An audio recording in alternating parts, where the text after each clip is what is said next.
C'est par cette habitation, ici à Mosikro, dans la commune d'Atekoubé, que Bouaké Fofana, le ministre de l'Hydraulique, de l'Assainissement et de la Salubrité, a officiellement lancé l'opération de déguerpissement des zones à risque d'éboulement et de glissement du terrain dans le district autonome d'Abidjan au moment où s'annoncent les grandes saisons de pluie. C'était en présence de ses collaborateurs, les forces de défense et de sécurité, sous le regard médusé des populations.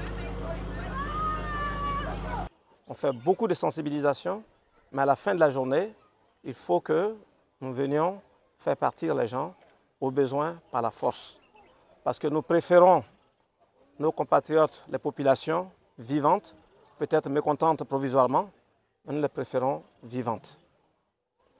C'est pour cela qu'aujourd'hui, on commence, puisqu'il y a eu beaucoup de sensibilisation avant, il y a eu des mises en demeure, mais les gens tiennent toujours à rester. Ici à Mosikro, ce quartier a été choisi parce qu'un glissement de terrain avait enseveli 6 personnes lors des pluies de 2022. Pourtant, des populations ont reconquis ces sites déjà déguerpis en sectionnant même les grilles de sécurité jadis placées. Et moi, j'ai ça un peu comme un regret l'an dernier à Mosikro, puisque les équipes de la mairie et nos équipes sont parties pour leur demander de partir de ces zones-là. Elles ont même pris les équipes à partir, les ont lapidées, les gens ont dû faire marche arrière. On s'est dit, bon, on va leur donner encore une semaine. Malheureusement, avant la fin de cette semaine, il y a eu un éboulement. On a regretté 6 morts. C'est ce que le gouvernement ne veut pas.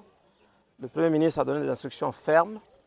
On a parlé à tous les maires du district d'Abidjan pour que vraiment cette opération, cette année, comme on l'a dit dans notre slogan, saison des pluies, sans victimes, c'est possible.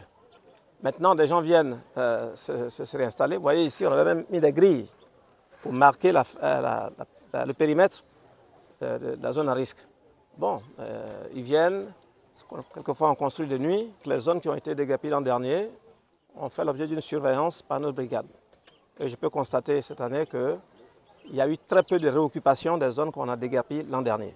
Cette première journée de déguerpissement s'est étendue aux communes d'Adjamé et du Plateau où, au niveau de la Carena, un mort avait été enregistré en 2022 à la suite d'un éboulement. Des personnes impactées ont reconnu avoir été informées de longue date. Depuis l'année passée, on a été prévenus parce que quand il y a eu le drame, on a été prévenus, la mairie nous a prévenus, tout ça là. Bon, et puis, ils ne sont plus revenus. Bon, après, le ministère même est venu, ils nous ont donné les mises en demeure. Et une semaine après, nous sommes obligés de quitter les lieux. Bon, comme ça, on s'est retrouvés là. Les bagages dehors, partout. Ce que vous voyez là, c'est mes casiers vides. Voici mon conteneur, tout ça là. Nous avons prévenu depuis l'année passée. Cette fois-ci-là, nous n'avons pas prévenu, puis ils sont venus. Notre gouvernement n'a qu'à venir nous aider. L'aide, on demande à l'aide. Ils nous ont envoyé mise en demeure le 28 et on nous dit de quitter le 5. Le 28 quoi? Le 28 mai. Et puis on nous dit de quitter ici le 5 mai. Le 28 avril. Et puis on nous dit de quitter ici le 5 mai. Donc, délai d'une semaine. Ils ne vont pas casser chez moi pour le moment. Aujourd'hui, ils vont casser en haut, après ils vont casser en bas. Donc pour le moment, ce n'est pas encore arrivé chez nous. Donc en haut, je n'ai pas de place en haut ici. C'est que si j'ai mes soeurs qui ont leur coin en haut. Sinon, moi, je n'ai pas de coin en haut. C'est mes soeurs qui ont leur coin en haut ici. Mais l'essentiel, mon problème, c'est ici, on arrive à payer une maison un peu moins chère. Les maisons coûtent à 10 000, 15 000 les courants. Bon, ça nous arrange, quoi. C'est de ça que je peux parler, sinon. Plusieurs zones dans le district d'Abidjan seront touchées par cette opération de déguerpissement, selon le ministre.